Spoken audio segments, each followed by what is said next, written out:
कल हम लोगों ने क्या पढ़ा था?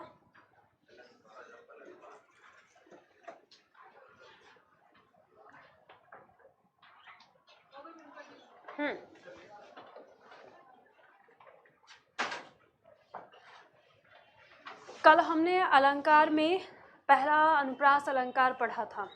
रिवीजन कर लेते हैं, आप लोगों को याद होगा ही। अलंकार के बारे में हमने क्या पढ़ा था? अलंकार दो शब्दों से मिलकर बना है, अलम प्लस कार। अलम कहते हैं शोभा या सजावट, कार कहते हैं करने वाला, यानी जो शोभा या सजावट करने वाला है वो क्या कहलाता है? अलंकार कहलाता है। चलिए, इसके बाद हमने अलंकार में पढ़ा, अलंकार हमारे 3 प्रकार के होते हैं, जिसमें हमने पढ़ा शब्द अलंकार, अर्थ अलंकार और उभय अलंकार। शब्द अलंकार के अंदर हमें 4 अलंकार पढ़ने थे, जिसमें अनुप्रास, श्लेष, यमक और वक्रोक्ति। कल की क्लास में हमने अनुप्रास अलंकार पढ़ा था। अनुप्रास में हमने पढ़ा कि जब किसी एक वर्ण की आवृत्ति लगातार कई बार होती है तो वो अनुप्रास अलंकार कहलाता है। उसमें हमने 5 पढ़े थे अनुप्रास के भेद। 5 कौन कौन से भेद थे? छेका अनुप्रास, वृत्त्यानुप्रास, लाटानुप्रास, अंत्यानुप्रास और श्रुत्यानुप्रास। देखो, बोलना सबको है, दोहराना सबको है, नहीं याद है तो पढ़ के बोलो। ये रिवीजन ही आपको, आपके कहते हैं ना, बार बार जब आप उसे अपनी जबान पर लेकर आएंगे तो वो आपको याद कराएगा। छेका में हमने हमें अब वो शॉर्ट ट्रिक देखनी है। क्या दिक्कत हो गया इसमें? एक काम करो, रिकॉर्डिंग कर दो, बाकी अक्षय से कॉल कर लो।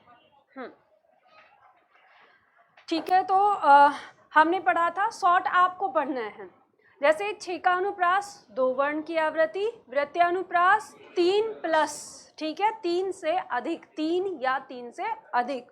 और उसके बाद लाटानुप्रास में वाक्य या उपवाक्य की आवृत्ति, अंत्यानुप्रास में अंतिम अक्षर की आवृत्ति और श्रुत्यानुप्रास में त वर्ण की आवृत्ति। ठीक है, तो इस तरह से अनुप्रास अलंकार हमने पढ़े थे। आज हम पढ़ेंगे आगे अगला अनुप्रास और अगला अलंकार। और अगला हमारा अलंकार कौन सा है? श्लेष अलंकार।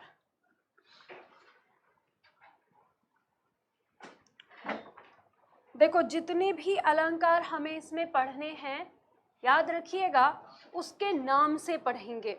नाम में ही उसकी परिभाषा छिपी हुई है। जैसे हमने पढ़ा अनुप्रास का, कि उसमें अनुप्रास में मतलब होता है किसी वर्ण का बार बार आना। तो जो ये श्लेष शब्द है, इसका अर्थ होता है चिपका हुआ। ठीक है, अर्थ क्या होता है? चिपका हुआ। अब इसको हम कैसे इसकी परिभाषा से समझेंगे? तो यानी शब्द तो एक है हमारा और अर्थ भी एक ही होना चाहिए था, लेकिन इसमें दूसरा अर्थ भी चिपका हुआ होता है। तो हम कह सकते हैं जो श्लेष अलंकार होगा हमारा, कि किसी शब्द का प्रयोग एक बार होता है, लेकिन उसके अंदर जो अर्थ हैं 2 या 2 से अधिक होते हैं। अब देखो, यहाँ पर ये हमें पता चल गया कि श्लेष में क्या होगा, अर्थ उसका शब्द एक बार प्रयोग होगा और अर्थ 2 या 2 से अधिक होंगे। तो परिभाषा इसकी लिखते हैं, फिर समझते हैं इसको। लिखिए इसमें, जब कोई शब्द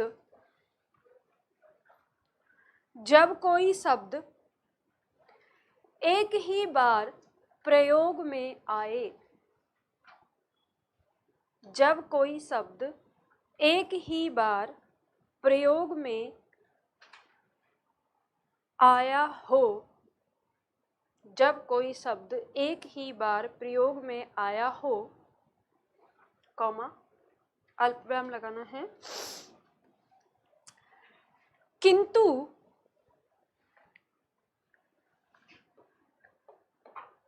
प्रसंग के अनुसार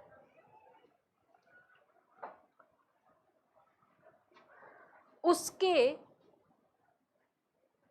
2 या 2 से अधिक, किंतु प्रसंग के अनुसार उसके 2 या 2 से अधिक अर्थ हों, 2 या 2 से अधिक अर्थ हों, कॉमा, उसे श्लेष अलंकार कहते हैं, उसे श्लेष अलंकार कहते हैं।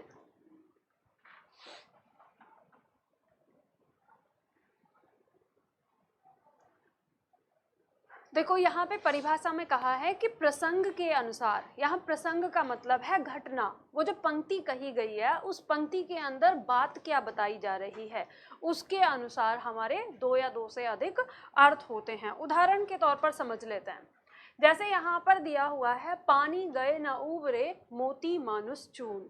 इसके अंदर जो पानी शब्द है उसके एक से अधिक अर्थ हैं। कैसे? ये पंक्ति होती है, रहीमन पानी राखिए बिन पानी सब सून, पानी गए न उबरे मोती मानुष चून। तो ये रहीमदास जी की पंक्तियां हैं और वो बताते हैं, यहाँ पर ईश्वर से प्रार्थना करते हैं, हे प्रभु पानी को बनाए रखना, अगर पानी चला गया तो पानी के बिना उबर नहीं सकते। उबरने का मतलब उद्धार होना या उबरना। कौन कौन नहीं उबर सकते? मोती मानुष चून। तो यहाँ पर इस प्रसंग में, इस घटना में 3 पॉइंट आए हैं, 3 नाम आए हैं। इन 3 नामों के ही आधार पर इस पानी के 3 अर्थ हो जाते हैं।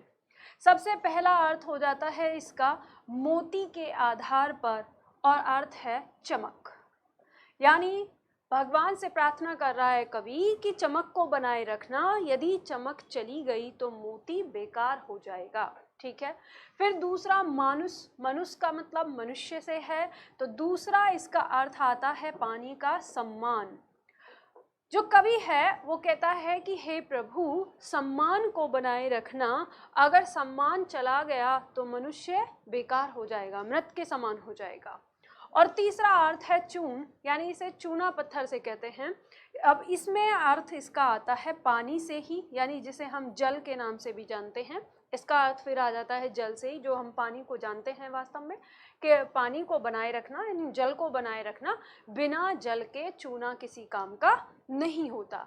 तो यहाँ पर इन तीनों शब्दों के अर्थ के तीनों शब्दों के परिप्रेक्ष्य में यहाँ पर पानी शब्द का 3 अर्थ अलग अलग है। अब आप ये सोच रहे होगे मैडम ऐसे तो बहुत मुश्किल हो जाएगी, हमको कैसे पता चलेगा कि इस शब्द का ये अर्थ है या इस शब्द का ये अर्थ है। तो देखो आपको ये भी पहले नहीं पता था कि मुखर्जी नगर में सामान्य हिंदी निधि मैडम पढ़ाती है, अपने आप थोड़ी पता था। कहीं ना कहीं तो आपको पहली बार पता चला होगा ना कि मैडम जो है हिंदी पढ़ाती है। तो आपको हर किसी भी चीज़ के बारे में ना एक बार जरूर पढ़ना पड़ता है। अब जैसे ये शब्द है हमारा पानी, पानी शब्द एक अनेकार्थक शब्द है। तो आप लोगों की जो शब्दावली है ना, उस शब्दावली के अंदर अनेकार्थक शब्द दिए हुए हैं और आप उसका अर्थ पता कर सकते हैं। जैसे मान लो अगर मैं इस समय अभी आप लोगों को, हाँ ठीक है, अभी आप लोगों को एक चीज दिखाती हूँ, शायद मेरे पास होगा इसमें।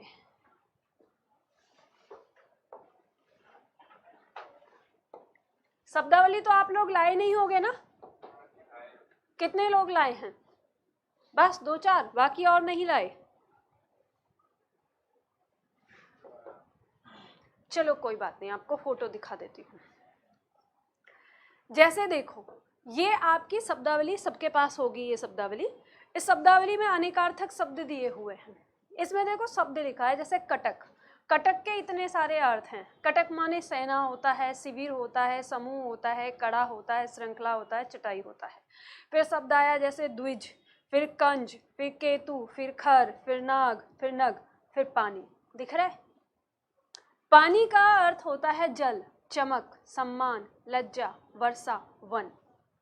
आपके एग्जाम में ये पानी शब्द बहुत ही महत्वपूर्ण है। आपसे पूछता है निम्न में से वह कौन सा शब्द है जिसका अर्थ वन है। क्वेश्चन कैसे आता है यहाँ से, निम्न में से वह कौन सा शब्द है जिसका अर्थ वन है। ऑप्शन में पानी लिखा होगा, वही आंसर होगा, लेकिन आप सबसे पहले पानी को निकाल के फेंक देंगे। ये तो होगा ही नहीं, पानी तो हम जानते हैं पीने वाला होता है, उसे वन थोड़ी कहेंगे।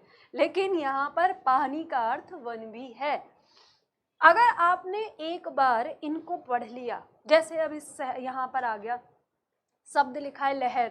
लहर का मतलब है तरंग, उमंग, झोंका, झूलना, मचलना। आगे मिलेगा आपको पंक्तियों में। जैसे शब्द दिया है सारंग।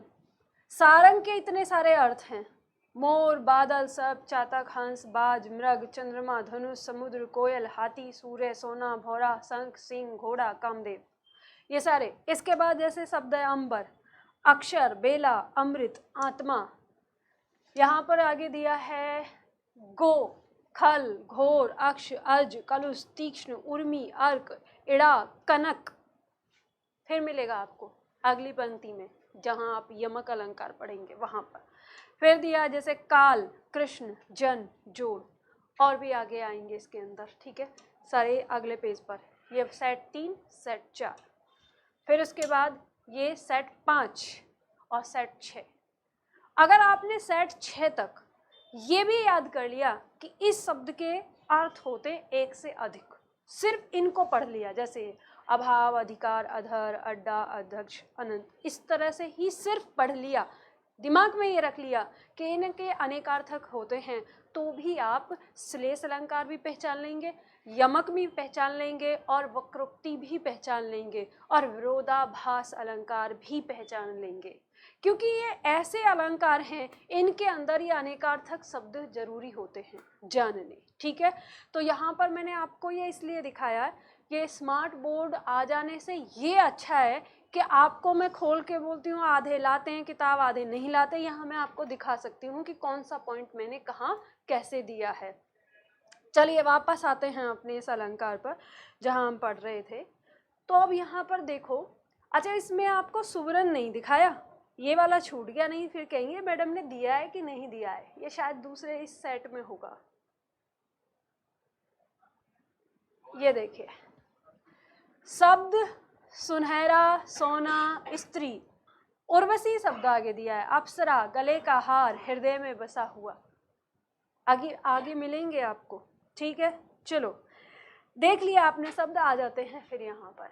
तो देखो यहाँ पर दिया है शब्द हमारा पानी। अभी हमने देखा पानी शब्द के कई सारे अर्थ हैं, तो ऐसे ही शब्द देखते ही आपको पंक्ति में समझ में आ जाएगा ना किसके अंदर श्लेष हो सकता है, आप अनुमान लगा सकते हैं। दूसरा देखते हैं, दूसरा हमारा यहाँ पर दिया हुआ है, अब पॉइंट नंबर 2, जो रहीम गति दीपक की, कुल कपूत की सोए, बारे उजियारे करे, बड़े अंधेरा होए। अब ये बारे शब्द और बड़े, ध्यान रखना आपकी कॉपी में तो मैंने निशान लगा ही दिया, अंडरलाइन हो रहा है, तो आपको ये चीज़ हो गया कि हाँ यहाँ पर श्लेष है। आप अपने आप शब्दों को देखेंगे, यहाँ पर इन दोनों ही शब्दों के अर्थ दो दो हैं। बारे के 2 अर्थ हैं, बड़े के 2 अर्थ हैं। हमें कैसे पता चला? ऊपर की पंक्ति से पता चला। ऊपर की पंक्ति क्या कहती है? जो रहीम गति दीपक की। जब आपको अर्थ ना समझ में आए ना, एक एक शब्द का अर्थ करके समझ लीजिए।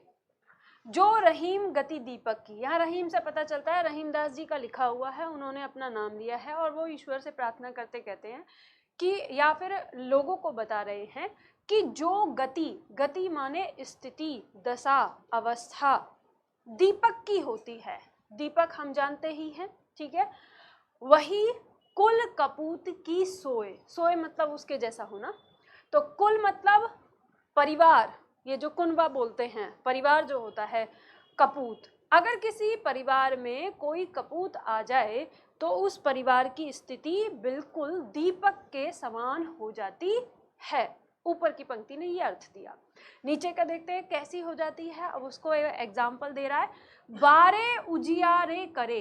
तो पहले दीपक के परिप्रेक्ष्य में इस बारे का अर्थ है जलाना।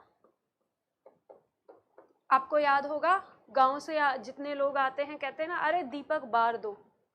पुराने लोग कहा करते थे दीपक बार दो, अंधेरा हो गया है शाम के टाइम पे।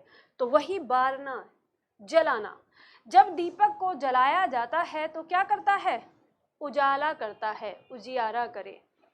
बड़े अंधेरों होए, और जब रात हो जाती है, जब बुझाने के लिए बोलते हैं तो कहते हैं दीपक को बढ़ा दो, ठीक है। तो यहाँ इस बड़े का मतलब बढ़ा देना, मतलब बुझाना। और जब उसको बुझा दिया जाता है तो क्या हो जाता है? अंधेरा हो जाता है। तो ये कपूत से कैसे संबंधित है? अब कपूत के बारे में देखते हैं कि यहाँ पर बारे का दूसरा अर्थ आएगा पैदा होना। जब किसी परिवार में कोई पुत्र जन्म लेता है या कपुत्र, तो उजियारे करे मतलब उजाला करता है घर में। अब किसी बच्चे ने जन्म लिया है तो क्या कहते हैं लोग, और बेटा हो जाए तब तो कहते हैं कुल का दीपक आ गया, यानी अब हमारे कुल में रोशनी हो गई, तो उजाला कर दिया। पैदा होने पर बड़े अंधेरों होए, अब इस बड़े का मतलब है बड़ा होना। जैसे जैसे बड़ा होता है, कुकर्म करता है, तो कलंक लगा देता है, अंधेरा कर देता है परिवार में, ठीक है। तो यहाँ पर वही स्थिति बताई गई है। तो बताइए इसमें कोई ऐसी चीज़ है जो न समझ में आएगी? एक बार आपने अच्छे से समझ ली, अब आपने क्लास में समझ ली, अब आपको जब तक एग्जाम में आएगी कहीं आपको इसमें दिक्कत ही नहीं होगी, आराम से आपको समझ में आ गया। बारे शब्द के दो अर्थ, एक जलाना और पैदा करना, और बड़े शब्द के दो अर्थ, एक बुझाना और एक बड़ा होना। अगर दोनों में से किसी एक भी शब्द को आप समझ में आ जाता है आपके, तो आप अपने आप उस चीज़ को समझ लेते हैं। तो उतार लीजिए, जिसे लिखना है इसको साथ में लिखना, याद रहता है इससे, ठीक है। आगे बढ़े, लिख लिया ये आप लोगों ने? लिख लो उसको जल्दी से। देखो ये दो दो तीन तीन उदाहरण ना मैंने इसलिए दिए हैं आपके इसमें कि ताकि आपको एक अलंकार समझ में आ जाए। हालांकि अभी मैं सोच रही हूँ, आगे अपडेट कर रही हूँ कि सारे अलंकार का ना एक एक ही उदाहरण दूंगी। हमारी 4 दिन की 5 दिन की क्लास हो जाती है अलंकार में, पर फिर भी कहीं ना कहीं मैं समझती हूँ कि वो आपको ना एकदम फिक्स हो जाती है, आप सही पढ़ लेते हैं उसको। 4 दिन की भले ही क्लास हमारी हो जाए, लेकिन आपके दिमाग में ना अलंकार एक बार ही बैठ जाता है। और अब मैं नेक्स्ट टाइम पे ऐसे डिज़ाइन कर रही हूँ, एक ही उदाहरण आपको यहाँ दूंगी, और फिर जितने भी सारे उदाहरण है ना 20, 25, 30 सबको लास्ट में आपकी कॉपी में लास्ट में मिलेगा, और फिर आप लोगों से पूछूंगी इसमें बताओ अलंकार, आप लगाएंगे फिर दिमाग, है ना? तो अच्छा रहेगा ना? फिर कहेंगे मैडम अच्छा तो रहेगा लेकिन प्रॉब्लम हो जाएगी, तो आप क्यों टेंशन ले रहे हो, आने वाले विद्यार्थियों के लिए होगी, आपको तो समझा ही रही हूँ ना। चलो देखो नंबर तीसरा, देखो इस तीसरे पॉइंट में दिया है आपका, सुवरन को खोजत फिरे कभी व्यभिचारी चोर। बिल्कुल जैसे हमने ये ऊपर वाला किया था ना, वैसा ही है ये। सुवरन शब्द के यहाँ पर 3 अर्थ आए हैं, किसके परिप्रेक्ष्य में? कवि के परिप्रेक्ष्य में, व्यभिचारी के परिप्रेक्ष्य में और चोर के परिप्रेक्ष्य में। यहाँ पे पंक्ति कहती है कि सुवरन को खोजते फिर रहे हैं, कौन कौन? कवि, व्यभिचारी, चोर। तो कवि के परिप्रेक्ष्य में सुवरन का पहला अर्थ है शब्द। कवि हमेशा क्या खोजता है? कवि हमेशा अच्छे शब्द खोजता है, ठीक है। दूसरा, व्यभिचारी के परिप्रेक्ष्य में इसका अर्थ आता है स्त्री। व्यभिचारी कहते हैं वह पुरुष जो हमेशा भोग विलास में डूबा रहता हो, तो वो किसको खोजेगा? स्त्री को खोजेगा, ठीक है। यहाँ पर तीसरा जो पॉइंट है वो चोर। चोर हमेशा क्या सोचता है? उसको धन मिल जाए, और धन में अगर उसको सोना मिल जाए तो और भी अच्छी बात है, उसको बढ़िया है। तो यहाँ पर 3 अर्थ हो गए। जो कवि है वो शब्द को खोज रहा है, जो व्यभिचारी है वो स्त्री को खोज रहा है, और जो चोर है वो सोना को खोज रहा है। तो 3 अर्थ अभी हमने देखे थे सुवरन शब्द के। तो यहाँ पर हमारा कौन सा अलंकार हो जाता है? श्लेष अलंकार हो जाता है। एक ही शब्द के अंदर 3 अर्थ चिपके हुए हैं। तो ये भी उतार लीजिए इसको। तो अब किसी को कोई दिक्कत तो नहीं श्लेष अलंकार में, समझ में आ जाएगा ना? बस आपको उन शब्दों पर ध्यान देना है जो शब्द अनेकार्थक शब्द रखे होते हैं, ठीक है। और ये तरीका भी बता दिया है आपको, कहते हैं कि 2 in 1 हो जाएगा। 2 in 1 कैसे? एक बार याद करना होगा अनेकार्थक शब्द, उसमें अलंकार भी हो जाएंगे आपके। अलंकार में 4 अलंकार के नाम बताए मैंने, और साथ ही साथ जो एग्जाम में पूछा जाता है अनेकार्थक शब्द अलग से, वो भी क्वेश्चन हो जाएगा। तो याद करना है। देखो आपको बहुत सारे यूट्यूब पे तो अब बाढ़ आ गई है ज्ञान बांटने वालों की। अच्छा, जिनको कोई ज्ञान भी नहीं है ना, वो भी ज्ञान बांट निकले। सबसे बड़ी बात ये है ना ज्ञान बांटने वालों की, कि जिनको नहीं भी आता है ना, तो दूसरे को ज्ञान वो जरूर बांट देते। दोस्तों मैं आपको इतना अच्छा ट्रिक दूंगा, आपको सफलता मिल जाएगी। उसे मिली हो ना मिली हो वो अलग की बात है, लेकिन दोस्तों को जरूर दिलवाएगा सफलता। अब उसमें आपको बता दिया ये क्वेश्चन वो क्वेश्चन। टीचर और इस तरह के टीचर में यही फर्क होता है। मैंने आपको एक शब्द याद करने के साथ साथ 2-3 चीजें बताई, आपकी कवर हो जाएंगी। लेकिन शॉर्ट ट्रिक वाले आपको सिर्फ शॉर्ट ही बताते, इसको ऐसे याद कर लो, इसको ऐसे याद कर लो, फिर पूरा ज्ञान कभी नहीं मिलता। तो इसलिए थोड़े ऐसे उनसे बचना भी। ठीक, चलिए आगे आते हैं यमक अलंकार।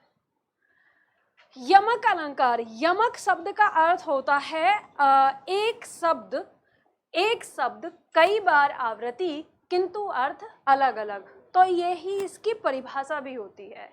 चलिए लिखिए इसमें, जब कोई शब्द 2 या 2 से अधिक बार, जब कोई शब्द 2 या 2 से अधिक बार प्रयोग में आया हो,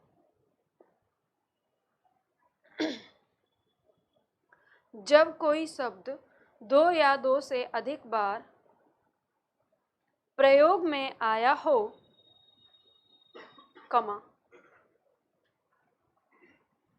किंतु हर बार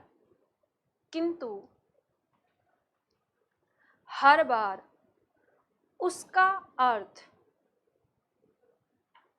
अलग अलग हो, किंतु हर बार उसका अर्थ अलग अलग हो।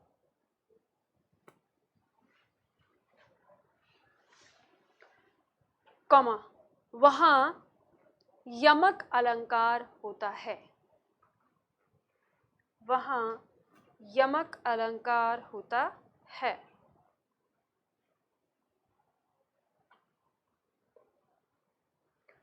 बचपन से पढ़ते रहे हैं इन पंक्तियों को। कनक कनक से 100 गुनी, मादकता अधिकाय, वह खाए बोराए जग या पाए बोराए। यहाँ पे कहा है, कवि कहता है पहला कनक दूसरे कनक से 100 गुनी, 100 गुनी मतलब ये पहला कनक दूसरे कनक से या दूसरा कनक पहले कनक से 100 गुनी, मादकता मतलब नशा, अधिकाय मतलब अधिक रखता है। यानी पहला कनक दूसरे कनक से नशा अधिक रखता है, एक दूसरे से दोनों अधिक नशा रखते हैं। वह खाए बोराए जग, एक को तो खाने से जग बोरा जाता है, तो इसका मतलब हो गया यहाँ पर धतूरा, क्योंकि खाया तो क्या जाएगा, धतूरा ही खाया जाता है। ठीक है, और या पाए बोराए जग, और एक को पाने से बोरा जाता है, तो दूसरा हो गया सोना। ठीक है, चांदी वाला सोना है, स्लीपिंग वाला सोना नहीं। तो यहाँ पर कहा गया है कि एक को खाने से जग बोरा जाता है और दूसरे को पाने से जग बोरा जाता है। जैसे मान लो अगर किसी को धतूरा खिला दिया जाए, आप जानते ही हैं होली पे बहुत ज़्यादा भांग धतूरा जो होता है खाते हैं, भगवान शिव जी को चढ़ाते हैं। अच्छा, हम हिंदुओं की एक बात और है, जो काम हमें करना पसंद है ना, किसी एक देवी देवता से जोड़ लो, अब तो वो पुण्य का काम हो गया। हमें धतूरा या भांग ये सब खाना पसंद है, तो भोले बाबा से जोड़ दिया, वो बेचारे ठहरे भोले बाबा, ऐसे ही सांप वाप डाल के अपने गले में बैठे रहते हैं। तो बता दो कि भोले बाबा खाते थे तो हम भी खा रहे हैं, तो ये बहुत अच्छा तरीका है वैसे भी। चलो खैर, कुछ मायनों में अच्छा है धर्म, कुछ मायनों में बुरा है। तो कुछ लोग ऐसे होते हैं भगवान के नाम पे कि ये नहीं पीना है वो नहीं पीना है, तो नशा वाली चीज़ भी भगवान के नाम पे पी लेते हैं प्रसाद बना के, है ना। तो अब ऐसे ही प्रसाद में अगर किसी ने धतूरा खा लिया तो 24 घंटे तक, यानी जब तक उसका असर रहेगा तब तक वो आदमी को आदमी नहीं समझेगा। ठीक है, अब वैसे ही तो ये हो गया धतूरा के मामले में। अगर ऐसे ही अगर किसी को 10 किलो सोना मिल जाए, तो जब तक वो खर्च नहीं होगा तब तक वो आदमी को आदमी नहीं समझेगा, तब तो वो शहंशाह है ना। अचानक से किसी को दे दो, अगर 1 करोड़ रुपया 2 करोड़ रुपया किसी को दे दो ना, तो उतने में ही वो दिमाग पे चढ़ जाता है। जिसने ना देखे हो, अगर 1000 की गड्डी भी ना देखी हो, 1000 वाली जो 1 लाख की गड्डी, तो उसके दिमाग में करोड़ रुपया तो एकदम चढ़ जाएगा। वैसे ही हमारा ये यहाँ पे नशा करता है। तो यहाँ हमें पता चल गया दोनों शब्द हमारे एक शब्द हमारा 2 बार प्रयोग हुआ है, दोनों बार उसका अर्थ अलग अलग है। दूसरा देखते हैं हम, यहाँ पर दिया है तो पर वारो उर्वशी सुन राधिके सुजान, तू मोहन के उर्वशी हवे उर्वशी समान। 3 बार उर्वशी शब्द का प्रयोग हुआ है। आप देखते ही इसमें समझ गए होंगे, अंदाजा लग गया होगा कि इसके अंदर यमक अलंकार है। जो पहला उर्वशी है इसका अर्थ क्या है? तो पर वारो उर्वशी, मैं तेरे ऊपर उर्वशी नाम की अप्सरा को वारता हूँ। सुन राधिके सुजान, हे राधा रानी ये सुनो। मतलब यहाँ पर क्या है कि राधा की जो सहेली है वो राधा की सुंदरता का बयान करते हुए उससे बोलती है कि मैं तेरे ऊपर उर्वशी नाम की अप्सरा। तो पहला उर्वशी का मतलब हो गया अप्सरा, ठीक है, कि उर्वशी नाम की जो अप्सरा है उसको वारती हूँ। अब यहाँ पे तू मोहन के उर्वशी, वो रीजन क्या है? उस उर्वशी को वारने का रीजन क्या है कि तू मोहन के उर्वशी। तो ये शब्द बना है, उर माने हृदय, बसी माने बसना, तो इसका अर्थ हो जाएगा हृदय में बसना। आप लिख लीजिए इसको, हृदय में बसना।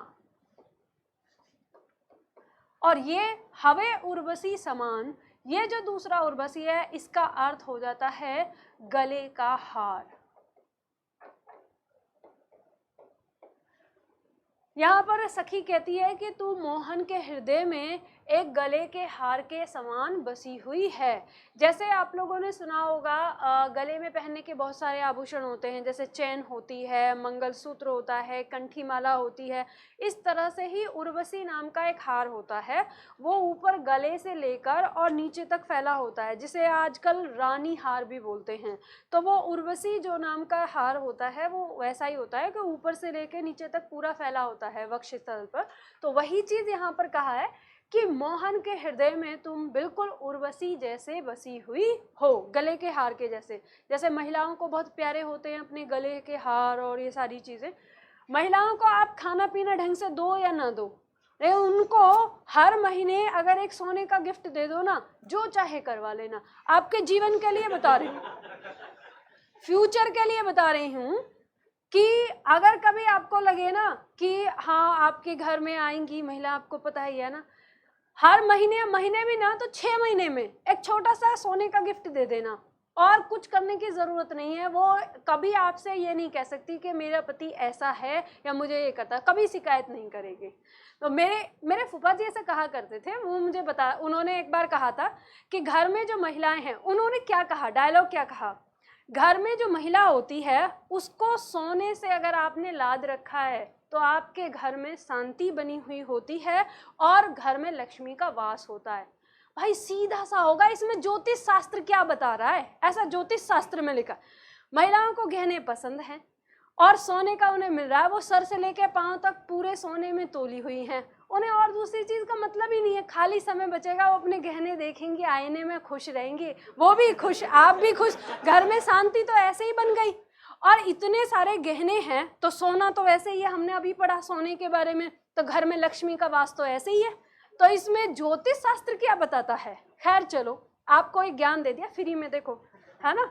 चलो आगे बढ़ते हैं, ये समझ में आ गया आपको? आगे देखो यहाँ पर दिया है, माला फेरत जुग भया फिरा न मन का फेर, कर का मन का डारी दे मन का फेर। यहाँ पर ये जो मन का शब्द है 3 बार प्रयोग हुआ है, लेकिन ध्यान रखिएगा अर्थ जो है वो इन्हीं 2 मनका का अलग अलग है। इन दोनों मनका का अर्थ एक ही बनता है। देखते हैं यहाँ कबीरदास जी क्या कहते हैं कि माला फेरत जुग भया, जुग का मतलब युग, ये माला फेरते हुए, राम नाम की माला फेरते हुए युग बीत गया। फिरा न मन का फेर, इस मन का अर्थ है स्वभाव या आदत। हे मनुष्य, तुझे माला फेरते हुए युगों बीत गया, लेकिन तेरे जो मन का स्वभाव है, और ये स्वभाव किस बात के लिए कहा है? छल कपट, जितने भी बुरे व्यवहार होते हैं, कि जो तेरे मन का स्वभाव है वो नहीं बदला, वो नहीं फिरा। फिर कहते हैं कर का मन का, कर माने हाथ, यहाँ कर का मतलब है हाथ, ये हाथ का मन का, इस मन का मतलब है मोती की माला। जो तेरे हाथ में मोती की माला है इसको डारी दे, मतलब फेंक दे, और मन का फेर, फिर से ये जो तेरे मन का स्वभाव है इसको बदल ले, इसको फेर दे, तो तेरा सारा कल्याण हो जाएगा।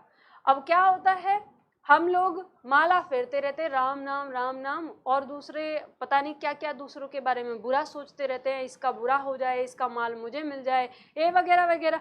तो वहीं पे कबीरदास जी कहते हैं कि ये अपने मन के स्वभाव को बदल ले, माला फेरने से कुछ नहीं होगा। चलिए, तो यहाँ पर हमें पता चल जाता है कि ये मन का और ये मन का, इन दोनों के अर्थ अलग अलग हैं, तो इसके अंदर यमक अलंकार होता है। लिख लिया ये? तो ये समझ में आ गया आपको? चलिए आगे बढ़े। अरे हाँ तो बोल दिया करो, ऐसा लगता है जैसे सो गए हो। हाँ, अगला अलंकार है हमारा वक्रोक्ति अलंकार। अच्छा, बोल लग रहा है क्या? ऐसा लगता है ना, इसीलिए हाँ हूं नहीं, अरे मैडम छोड़ दो, पता नहीं कितनी देर और पकाएंगी। है, चलो वक्रोक्ति अलंकार।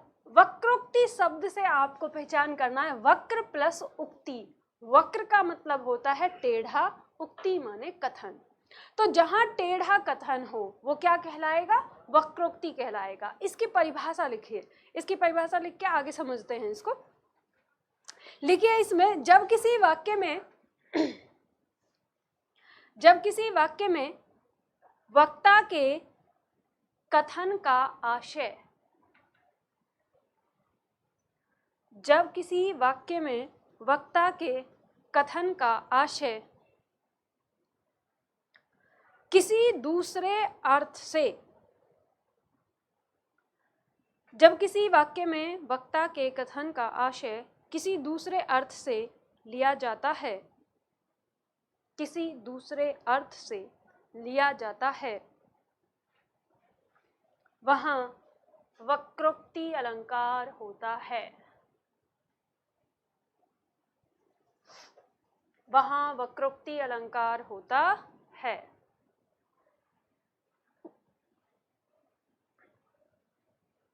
देखो आपकी कॉपी में लिख कर दिया हुआ है, वक्रोक्ति अलंकार दो प्रकार का होता है, काकू वक्रोक्ति और श्लेष वक्रोक्ति। तो काकू वक्रोक्ति और श्लेष में क्या अंतर है, इसको देखते हैं। सबसे पहले काकू वक्रोक्ति अलंकार के अंदर लिखिए काकू वक्रोक्ति में, इस वक्रोक्ति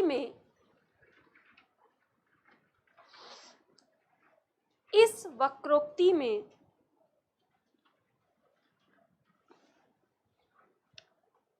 वक्ता कहता कुछ और है। इस वक्रोक्ति में वक्ता कहता कुछ और है, कॉमा, किंतु कंठ की आवाज के कारण, किंतु कंठ की आवाज के कारण अथवा अनजाने में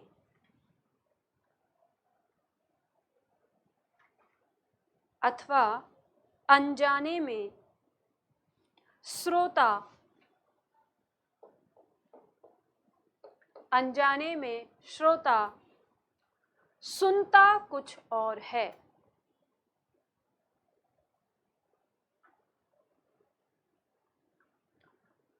कंठ की आवाज के कारण अथवा अनजाने में श्रोता सुनता कुछ और है।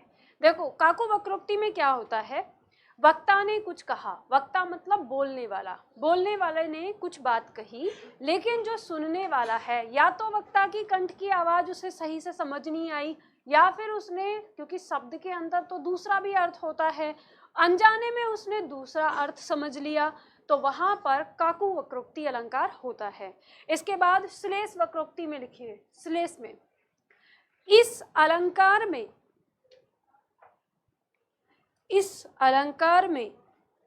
श्रोता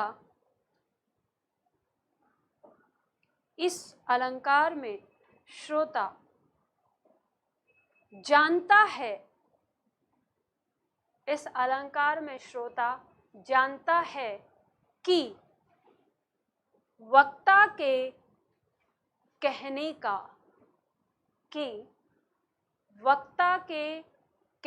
का मतलब क्या है?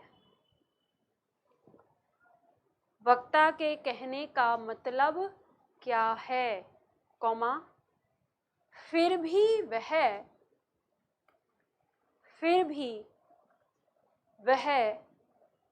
जानबूझकर, फिर भी वह जानबूझकर उसका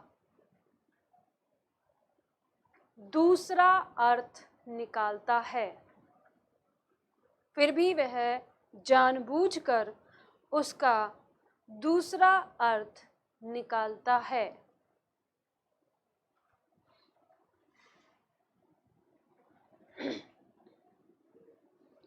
देखिए, चलो यहाँ पर उदाहरण देखते हैं। सबसे पहले यहाँ आपके वक्रोक्ति अलंकार के कुछ उदाहरण दिए हैं। एक चीज ध्यान रखिएगा, ये जो वक्रोक्ति अलंकार है ये आपके यूपी में नहीं पूछा जाएगा, ये एमपी में पूछा जाता है, एमपीएसआई में और टीजीटी पीजीटी में पूछा जाता है, ये आता है। अब वहाँ पूछा जाता है तो देखो बच आप लोग भी नहीं सकते। जैसे अभी इस संडे को जो पेपर हुआ है आपका यूपी पीसीएस का, वो पेपर में कुछ भी नहीं था, उसमें ऐसा कुछ है ही नहीं कि जो आपकी समझ में ना आए। आप भी आसानी से कर सकते हैं, 20 क्वेश्चन उसमें पूछे गए हैं, लेकिन फिर भी विद्यार्थियों का कहना है कि पेपर बहुत टफ था। तो अब उन्हें टफ इसलिए लगा क्योंकि मैं एक बात जानती हूँ, अगर जैसा वो पेपर आया उस पेपर के 3 क्वेश्चन को छोड़कर अगर बाकी जो 17 क्वेश्चन हैं ऐसे क्वेश्चन को अगर विद्यार्थी कहते हैं कि पेपर टफ था, तो इसका मतलब साफ है कि उन्होंने हिंदी एक बार भी नहीं पढ़ी, क्योंकि कोई भी चीज़ तभी टफ लगती है जब तक हम उसके बारे में नहीं जानते। अब 3 क्वेश्चन छोड़ने की बात क्यों कही है? क्योंकि 3 क्वेश्चन गलत हैं। आयोग ने 3 क्वेश्चन गलत रखे हैं, उनमें आंसर ही सही ढंग से नहीं है, तो उनमें तो ना मैं कुछ कर सकती हूँ ना आप कुछ कर सकते हैं। तो उन तीनों को हटा के बाकी पेपर हमारा बहुत अच्छा था। अगर आप लोग भी देखेंगे उसको, और जिन्होंने एक बार बैच कंप्लीट कर लिया है या फर्स्ट और सेकंड कंप्लीट कर लिया है, तो आप आराम से कर सकते हैं उसको। देखो, तो यहाँ पर हमें इसलिए सबको पढ़ना है क्योंकि एग्जामिनर का कोई भरोसा नहीं है, प्रीवियस क्वेश्चन पेपर बन जाए और आपको दे दे। तो जानते हैं यहाँ पर, यहाँ दिया उदाहरण पहला, को तुम हो इत आए कहाँ, घनश्याम हो तो कितहु बरसो, चितचोर कहावत है हम तो तहाँ जाओ जहाँ है धन सरसों। स्थिति ऐसी है, राधा जी नाराज हो गई हैं कृष्ण जी से, और कृष्ण जी उनको मनाने के लिए गए हैं। राधा के दरवाजे पे जाके नॉक करते हैं कि राधा दरवाजा खोलो। राधा दरवाजा नहीं खोलती हैं, उल्टा उनसे सवाल करती हैं, को तुम हो इत आए कहाँ, कौन हो तुम, और इत मतलब इधर क्यों आए हो। ठीक है, वो कहते हैं कि घनश्याम हूँ मैं। तो फिर वो जब वो बोलते हैं कि मैं घनश्याम हूँ, अपना नाम बताते हैं, तो राधा को पता है घनश्याम का मतलब होता है काले घने बादल। एक अर्थ तो कृष्ण है, दूसरा अर्थ काले घने बादल भी है। तो वो उसका अर्थ जानबूझ के, उन्हें पता है कि कृष्ण है लेकिन फिर भी जानबूझ के उसका अर्थ गलत लेती हैं और कहती हैं कि घनश्याम हो तो कितहु बरसो, कहीं जाके बरसो, यहाँ क्यों आए हो। अब इससे साफ जाहिर होता है कि वो नाराज हैं जानबूझ के, है ना। फिर अब कृष्ण जी थोड़ा सा कहते हैं भाई ये तो बात बिगड़ गई, मनाना चाहिए, तो वो दूसरा नाम मनाते हैं अपना कि चितचोर कहावत है हम। तो वो कहते हैं कि हमको चितचोर भी कहा जाता है, या कुछ लोग हमें चितचोर भी कहते हैं। तो फिर वो उसका भी जानबूझ के अलग अर्थ लेती हैं, कहती हैं तो तहाँ जाओ जहाँ है धन सरसों, यानी जहाँ धन चुराने के लिए वहाँ जाओ, यहाँ क्यों आए हो। अगर तुम चितचोर हो तो मतलब वो जानबूझ के फिर से गलत अर्थ लेती हैं। तो यहाँ पर हमारा कौन सा अलंकार होगा, यहाँ पर श्लेष अलंकार, श्लेष वक्रोक्ति अलंकार हो जाएगा। ठीक है, क्योंकि जो वक्ता है वो जो कह रहा है उसके कथन का मतलब श्रोता जानबूझकर गलत लगा रहा है। फिर थोड़ी देर शांत रहने के बाद दिमाग लगाया कृष्ण जी ने, अब कौन सा नाम बताया जाए, इतने सारे नाम हैं खैर उनके। तो फिर से नॉक करते हैं, फिर से आवाज आती है, कौन द्वार पर, द्वार पर कौन खड़ा है।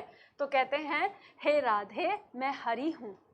अब राधा जी पढ़ी लिखी महिला थी, अनेक अर्थक शब्द याद थे उनको, तो उनको पता है हरि के भी 2 अर्थ हैं।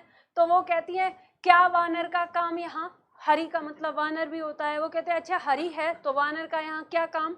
तो यहाँ पर भी उन्होंने उसका अर्थ जानबूझकर गलत लिया है, तो इसके अंदर भी श्लेष वक्रोक्ति अलंकार ही होगा। अब तीसरा पॉइंट देखते हैं, तीसरा दिया है भिक्षु गो कितको गिरिजे, ये गिरजे का मतलब है पार्वती जी।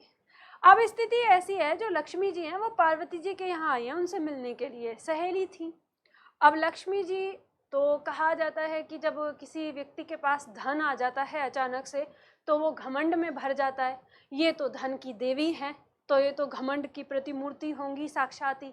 तो लक्ष्मी जी को घमंड था अपने ऊपर, तो वो पार्वती को नीचा दिखाने के लिए उनके पति के लिए भिक्षु शब्द का इस्तेमाल करती हैं। देखती हैं शिव दिखाई नहीं दे रहे वहाँ पर, तो वो कहती हैं पार्वती से कि हे पार्वती, भिक्षु गोकित को, ये भिखारी कहाँ गया है। अब उनको पता चल गया है कि कह तो ये शिव के लिए रही हैं, लेकिन वो जानबूझ के उसका अर्थ गलत लगाती हैं। कहती हैं, सो तो मांगन को बलि द्वार गयोरी, तुम्हें नहीं पता वो बलि के द्वार भिक्षा मांगने गया है।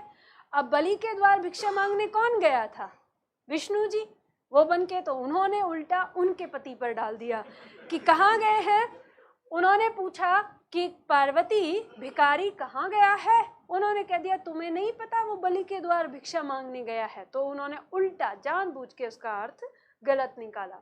तो यहाँ पर भी हमारा कौन सा अलंकार होगा? श्लेष वक्रोक्ति अलंकार। चलो एक उदाहरण लिखते हैं यहाँ पर पॉइंट नंबर 4 डालकर। काकू वक्रोक्ति अभी हमारा नहीं आया एक बार भी, तो काकू वक्रोक्ति का यहाँ पर एग्जाम्पल लिख लेते हैं।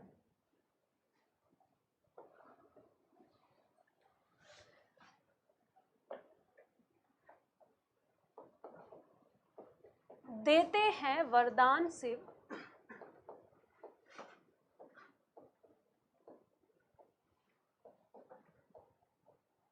भाव चाहिए मीत।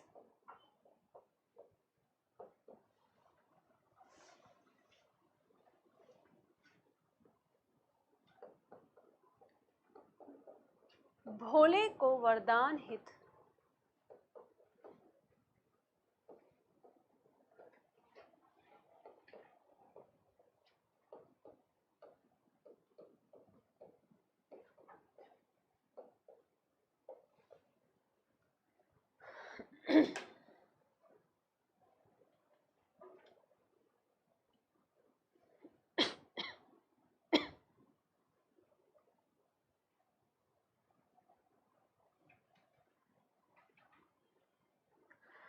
देखो जहां पर जैसे पंक्ति दी है, देते हैं वरदान शिव, भाव चाहिए मीत, भोले को वरदान हित, भाव चाहिए मीत। अब यहाँ पर नीचे जो मीत लिखा है इसमें क्वेश्चन मार्क लगाया ना, क्वेश्चन मार्क ही हमें बताता है इस बात को कि यहाँ इसमें आश्चर्य है और पंक्ति का भाव बदल गया है। कहा गया है कि देते हैं, एक दो मित्र आपस में बात कर रहे हैं, एक शिव का भक्त है और एक नया भक्त बना है, अभी उसके शिव के बारे में उसे बहुत सारी चीज़ें नहीं पता। तो जो पुराना भक्त है वो उसे समझाते हुए कहता है, हे मीत, मीत का मतलब मित्र है, हे मित्र, जो भगवान शिव हैं वो वरदान देते हैं, बस भाव चाहिए। तो उसका भाव का अर्थ यहाँ पर क्या है कि एक मन में ना श्रद्धा भाव चाहिए। तो पहले भाव का अर्थ हो जाएगा यहाँ पर कि श्रद्धा भाव चाहिए, वो ये चीज़ कह रहा है। लेकिन अब वो जब भाव शब्द बोलता है तो वो उस भाव का अर्थ ना गलत लगा लेता है। वो समझता है कि भाव का मतलब मूल्य भी होता है, तो वो आश्चर्य होकर बोलता है, आश्चर्यचकित होकर, भोले को वरदान हित, भाव चाहिए मीत। हे मित्र, तुम क्या कह रहे हो? भोले को वरदान देने के लिए भाव चाहिए, मतलब वो मूल्य देंगे, लेकर भाव देंगे। तो यहाँ उसने अज्ञानतावश इसका अर्थ दूसरा लगा लिया है। तो यहाँ इसके अंदर क्या आ जाएगा? काकू वक्रोक्ति अलंकार आ जाएगा। ठीक है, इस तरह से। तो चलिए ये आपको यहाँ पर पता चल गया, जो आपका वक्रोक्ति अलंकार है श्लेष और काकू वक्रोक्ति। आगे देखते हैं, ये लिख लिया ना आप लोगों ने? चलिए अब आता है हमारा अर्थ अलंकार। अर्थ अलंकार के अंदर देखते हैं, इसमें दिया है, जब किसी काव्य में उसके अर्थ में चमत्कार उत्पन्न होता है उसे हम क्या कहते हैं? अर्थ अलंकार कहते हैं। थोड़ा सा उल्टा है अगर हम देखें, जैसे हमने जब शब्द अलंकार पढ़े ना, तो शब्द अलंकार में हमें जो पता चल रहा था वो उसके अर्थ के अंदर पता चल रहा था, और ये जो अर्थ अलंकार है ना, हमें अर्थ अलंकार की पहचान ना शब्द से पता चल जाएगी। उसके अंदर अगर कोई शब्द ऐसे दिखेगा तो आप उसमें मतलब निकाल सकते हैं कौन सा अलंकार है। चलिए, तो यहाँ पर कहा गया है, अब देखते हैं, दो शब्द यहाँ दिए हुए हैं, उपमेय और उपमान। अब ये सबसे पहले हमें अर्थ अलंकार पढ़ने से पहले इन दोनों शब्दों को पढ़ना होगा कि उपमेय किसे कहते हैं और उपमान किसे कहते हैं। अभी आप लिखिएगा मत, समझने की कोशिश करिएगा। मैं आपको यहाँ पर समझाने की कोशिश कर रही हूँ। इसमें ये जो उपमेय है, उपमेय का मतलब होता है मुख्य वस्तु। अब मुख्य वस्तु मतलब जिसके विषय में बात हो रही है, जिसके बारे में हम बात कर रहे हैं। और जो ये उपमान है, ये होता है जिससे मुख्य वस्तु की तुलना हो, जिससे तुलना हो। तो ये इनकी परिभाषा यही कहती है कि उपमेय वे वस्तुएं होती हैं जिनके विषय में हम बात कर रहे होते हैं, और उपमान वे होते हैं जिनसे मुख्य वस्तु की तुलना हो रही है, उसे उपमान कहते हैं। तो कई बार ऐसा होता है कि हमको थोड़ा समझना मुश्किल हो जाता है, तो आप लोगों को ना एक ट्रिक दे देती हूँ, एक तरीका उपमेय और उपमान का। ये तरीका आपका 90% ही काम करेगा, 10% नहीं।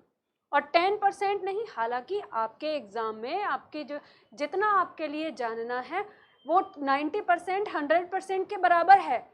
10% इसलिए मैंने बचा के रखा है कि कवि की ऐसी आदत है कि वो सब कुछ उल्टा पुल्टा कर देता है। उसके बारे में एक बात कही जाती है, जहां ना पहुंचा रवि वहां पहुंचा कवि। तो ये कब उस रूल को जो मैं बता रही हूँ उसको पलट दे हमें भी पता नहीं चलेगा। ऐसी ऐसी बातें बना देता है, ऐसी ऐसी चीज़ें रच देता है कि भगवान भी सोचता होगा कि मैं भी इस काम को करूँ तो कैसे करूँ, है ना।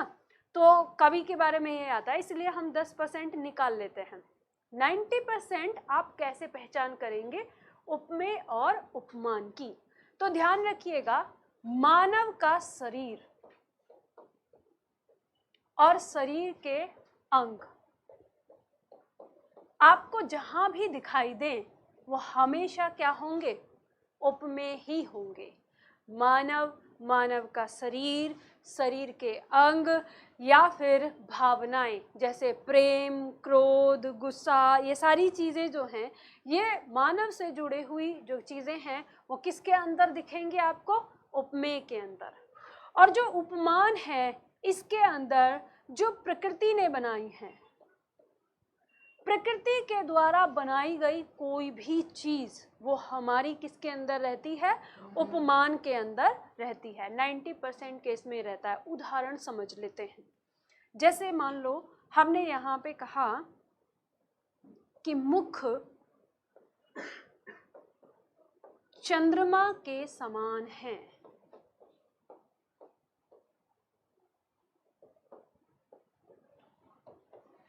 या फिर हम अगर उदाहरण लें एक और, तो हम कह सकते हैं हृदय सागर के समान गंभीर है।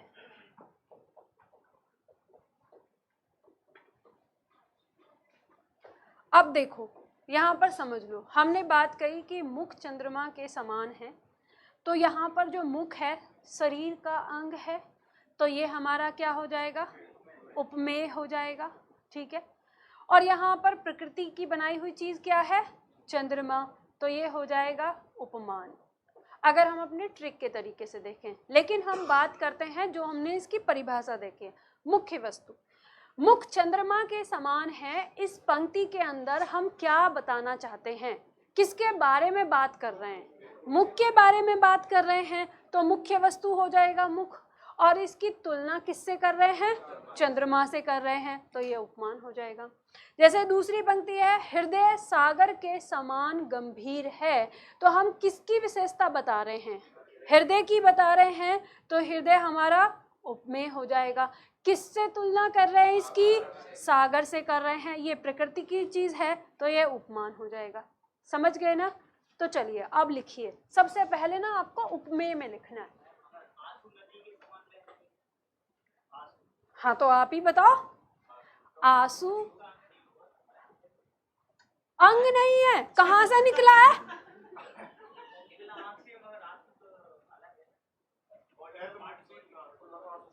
हिस्सा आपके शरीर का है कि नहीं है, इसीलिए मैंने पहले ही कह दिया, मानव, मानव शरीर का अंग, मानव शरीर की भावनाएं। समझ गए? ज्यादा स्मार्ट मत बना करो निधि मैडम के सामने, ठीक है? हाँ मुझे पता है। चलो, कभी कभी ऐसा होता है ना, विद्यार्थी को लगता है यार ये वाला मेरा क्वेश्चन ऐसा है ना, टीचर को सोचने पर मजबूर कर देगा। ये वाली भावना थी, ठीक है? ये वाली भावना मत लेके आया करो, ठीक? अब मैं आपको जो ट्रिक बताती हूँ, एक बात ध्यान रखा करिए, मैं जब भी ट्रिक बताती हूँ ना, वो बहुत सोच समझ के बताती हूँ, आपसे कहीं ज्यादा दिमाग लगाती हूँ। पहले मैंने कोई ट्रिक बनाई और ट्रिक बना के उसको लिखा और फिर उस पर ना स्टूडेंट की भांति सोच के बनाया, ऐसा हुआ तो अपने आप से बहुत सारे क्वेश्चन आंसर कर चुकी होती हूँ, तब आपके सामने पेश करती हूँ, ठीक है? तो हल्के में मत लेना। चलो आ जाओ, लिखो सबसे पहले उपमेय। उपमेय में लिखो वह मुख्य वस्तु जिसके विषय में बात हो रही है। वह मुख्य वस्तु जिसके विषय में बात हो रही है, कॉमा, उसे उपमेय कहते हैं। उसे उपमेय कहते हैं।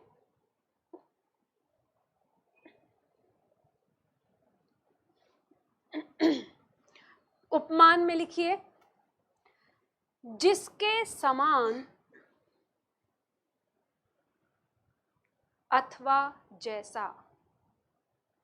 जिसके समान अथवा जैसा। मुख्य वस्तु को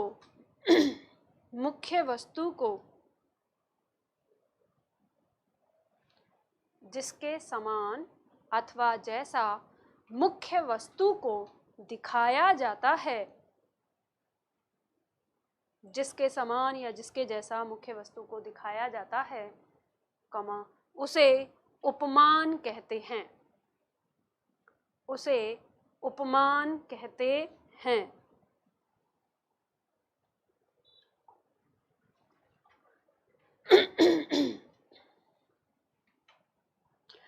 चलिए उदाहरण में आपको दोनों में से जो पसंद आए वो लिख लीजिए और नीचे लिख लीजिएगा अंडरलाइन करके उपमेय कौन सा है और उपमान कौन सा है। उदाहरण के अंदर लिख लीजिए इसमें से।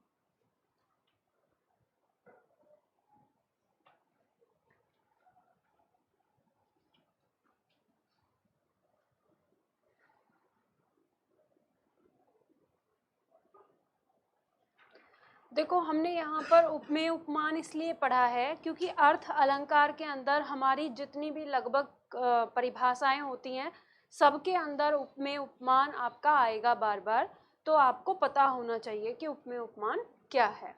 लिख लिया ये आप लोगों ने? चले आगे, मिटा दूं? चलो देखो, उपमा अलंकार। उपमा शब्द का अर्थ होता है, लिखना मत नहीं अभी, उपमा जो है, उपमा शब्द का अर्थ होता है के समान, ठीक है? तो जहां पर भी कोई वस्तु इसके समान, इसके जैसी दिखाई जाती है वहां उपमा अलंकार होगा। इसकी परिभाषा लिखिए, लिखिए इसमें, जहां उपमेय में उपमान की मुंह बंद रखिए, ठीक है? पड़ोसी को डिस्टर्ब मत करिए, और पड़ोसी से कहीं ज्यादा मैडम का डिस्टर्ब होता है। ये सोच रहे होंगे मैडम के पास नहीं पहुंचते, मैडम के कान ना 4 गुने तेज हो जाते हैं जब वो क्लास में आ जाती हैं, ठीक है। तो ये बात ध्यान रखना, जब मैं किसी बात को नहीं सुनती वो मेरी मर्जी होती है कि मैंने सुना नहीं, सुन के अनसुना किया, मेरे सब जगह कान रहते हैं, पड़ोसी को डिस्टर्ब मत करिए, ठीक है। लिखिए परिभाषा इसमें, जहां उपमेय में उपमान की समानता बताई जाए, जहां उपमेय में उपमान की समानता बताई जाए। ध्यान रखिएगा, ये जो परिभाषा है ये आपके एग्जाम में बहुत बार आती है, सामने लिख दी जाती है कौन सा अलंकार उसके अंदर होगा, इसलिए हमें ये याद रख, इस तरह से लिखना भी जरूरी है। समानता शब्द को अंडरलाइन कर लीजिए, जब भी आपको समानता दिखाई दे ऐसे परिभाषा के अंदर, वो हमारा उपमा ही होगा। अब इसके बाद लिखिए अर्थात, अर्थात समझने वाली परिभाषा लिखनी है, अर्थात, हाँ इसी के आगे लिखना है जो एकदम बिल्कुल ऐसे ही, अर्थात जहां मुख्य वस्तु को, अर्थात जहां मुख्य वस्तु को किसी दूसरी वस्तु के समान, जहां मुख्य वस्तु को किसी दूसरी वस्तु के समान दिखाया जाता है, किसी दूसरी वस्तु के समान दिखाया जाता है, वहां उपमा अलंकार होता है, वहां उपमा अलंकार होता है।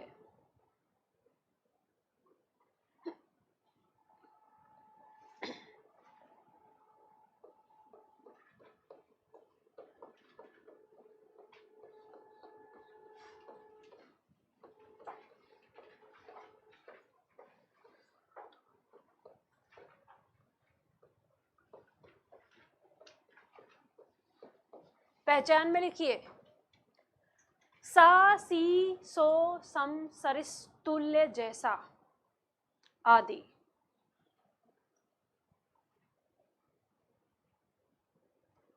सा सी सो सम तुल्य जैसा आदि।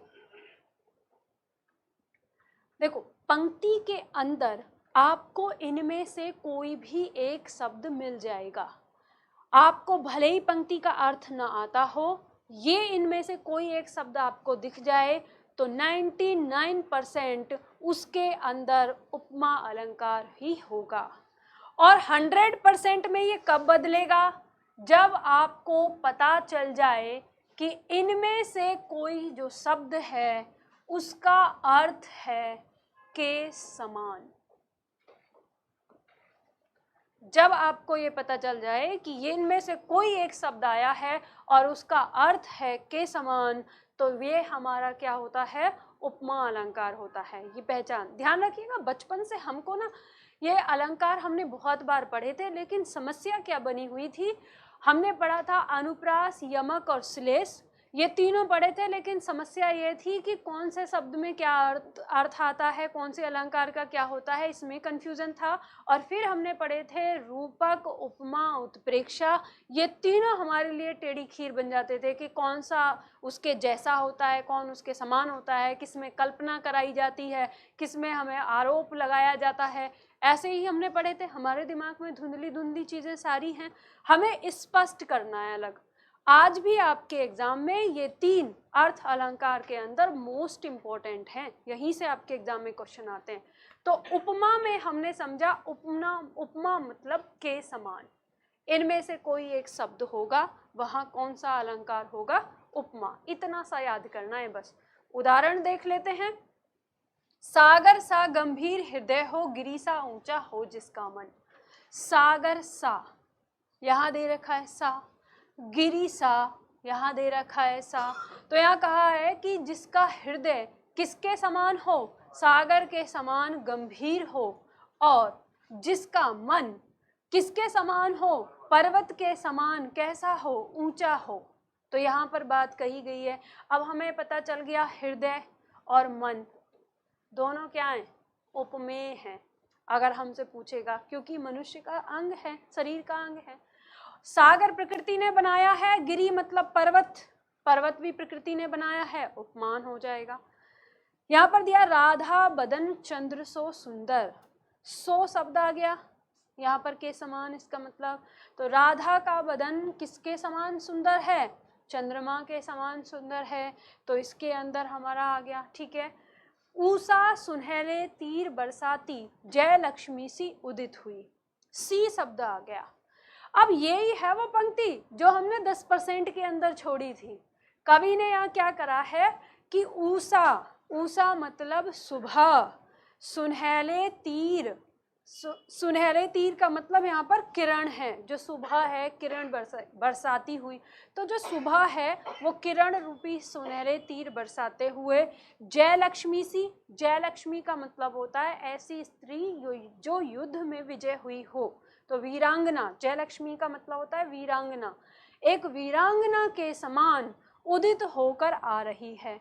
तो यहाँ कोई मनुष्य का शरीर तो है नहीं। अगर आपसे यहाँ पर पूछ लिया जाए कि इसमें उपमेय कौन सा है, तो उपमेय बात किसके बारे में हो रही है, सुबह के बारे में बात हो रही है, तो ये ऊषा हमारा क्या हो जाएगा, उपमेय हो जाएगा। इसकी तुलना किससे हो रही है, जय लक्ष्मी से हो रही है, मतलब वीरांगना से हो रही है, तो ये उपमान हो जाएगा। इसीलिए मैंने आपको पहले परिभाषा शब्द टू शब्द बताई है ताकि आपको हर जगह वो काम करे। अब चलिए दूसरा और भी तरीका बता दूंगी। तो ये आपका उपमा अलंकार यहाँ पर कंप्लीट हो गया। जो भी लोग यूपी की तैयारी कर रहे हैं उनके लिए कंप्लीट हो गया। फिर आगे चार्ट दिया है आपका, उसके अंदर उपमा अलंकार के प्रकार दिए हैं, ये क्यों पढ़ने हैं। तो ध्यान रखिएगा, जो लोग टीजीटी पीजीटी की तैयारी कर रहे हैं या एमपीएसआई की तैयारी कर रहे हैं उनको ये जानना जरूरी है। यूपी वाले कहेंगे तो हमको क्यों पका रहे हो, देखो प्रीवियस क्वेश्चन पेपर बन चुका है, इसलिए आपके लिए भी अभी जरूरी है। एग्जाम के दृष्टिकोण को देखते हुए आपके लिए ये प्री तैयार कराना जरूरी है, इसलिए आप भी तैयार कर लीजिए। एक बार पढ़ना है आपको, जरूरी नहीं है कि आप यहाँ पर रटे ही। तो यहाँ पर हमारा ये उपमा हमने पढ़ा। उपमा अलंकार हमारा दो प्रकार का होता है, इसके अंदर भेद होते हैं हमारे, पूर्ण उपमा और लुप्त उपमा। पूर्ण उपमा हमारी क्या कहती है, जिसके अंदर चारों अंग उपस्थित हों वो पूर्ण उपमा, और लुप्त उपमा कहता है जिसके अंदर कोई एक अंग लुप्त मतलब गायब हो तो वो लुप्त उपमा। अब ये अंग क्या है, दिमाग में क्वेश्चन आएगा कि ये अंग क्या है, चार अंग क्या हैं, तो बस उनको ही पहले पढ़ते हैं। उपमा अलंकार के चार अंग होते हैं। कौन कौन से होते हैं, दिया है उपमेय, उपमान, समान धर्म और वाचक शब्द। हमने अभी दो के बारे में तो जान लिया, उपमेय क्या होता है, मुख्य वस्तु, उपमान क्या होता है, जिससे तुलना हो रही है। अब दो चीज को और जानना है, समान धर्म और वाचक शब्द। समान धर्म क्या कहता है, वह गुण जो दोनों में है, दोनों मतलब उपमेय और उपमान के अंदर है, वो गुण हमारा क्या कहलाएगा, समान धर्म कहलाएगा। और फिर आगे दिया है वाचक शब्द, जिस शब्द से उपमा का बोध होता है। तो किस शब्द से उपमा का बोध होता है, तो हमें पता है, हमने अभी देखे थे सा, सी, सो, सम, तुल्य आदि। तो जो हमने पहचान में सारे शब्द लिखे वही सारे शब्द हमारे क्या कहलाएंगे, वाचक शब्द कहलाएंगे। अब हम इसकी पहचान कर लेते हैं सबको अलग अलग कि कैसे। तो मान लो हाँ, यहाँ पर हम एक वाक्य लिखते हैं कि सीता का मुख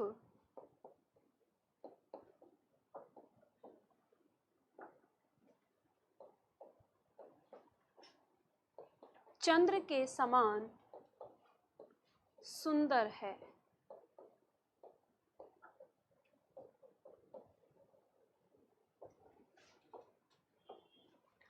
अब यहाँ पर हम देख लेते हैं इसके अंदर उपमेय क्या है हमारा, हम किसके विषय में बात कर रहे हैं, मुख के विषय में बात कर रहे हैं, तो मुख हमारा क्या हो जाएगा, उपमेय। इसकी तुलना किससे हो रही है, चंद्रमा से हो रही है, तो चंद्रमा हमारा हो जाएगा उपमान। समान धर्म वो गुण जो दोनों के अंदर है, तो मुख और चंद्रमा कैसे हैं? सुंदर हैं। तो सुंदर हमारा क्या हो जाएगा? समान धर्म हो जाएगा। ठीक है, और हमें पता किससे चल रही है कि दोनों के बीच तुलना है, यानी तो के समान, ये वाचक शब्द हो जाएगा। पहचान लेंगे ना, इसमें कहीं कोई दिक्कत तो नहीं होगी। चलिए लिख लीजिए, उतार लीजिए इसको जैसे में।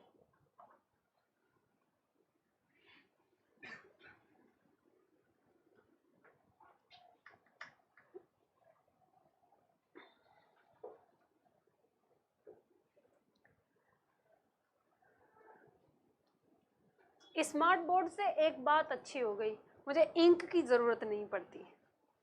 पहले नहीं तो मैं परेशान हो जाती, अरे इंक नहीं डाली। अब अच्छा लिखता है, पूरा स्पष्ट। कुछ तो फायदा हुआ। लिख लिया आप लोगों ने?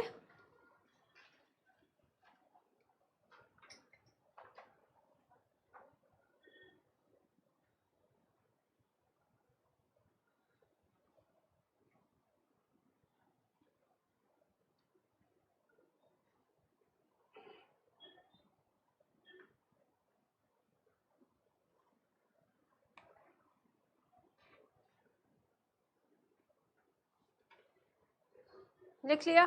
चलो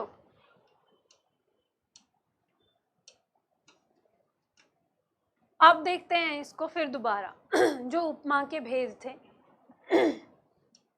इसके अंदर आ गया हमारा दो प्रकार का पूर्ण उपमा और लुप्त उपमा। पूर्ण मतलब जिसमें चारों अंग हो।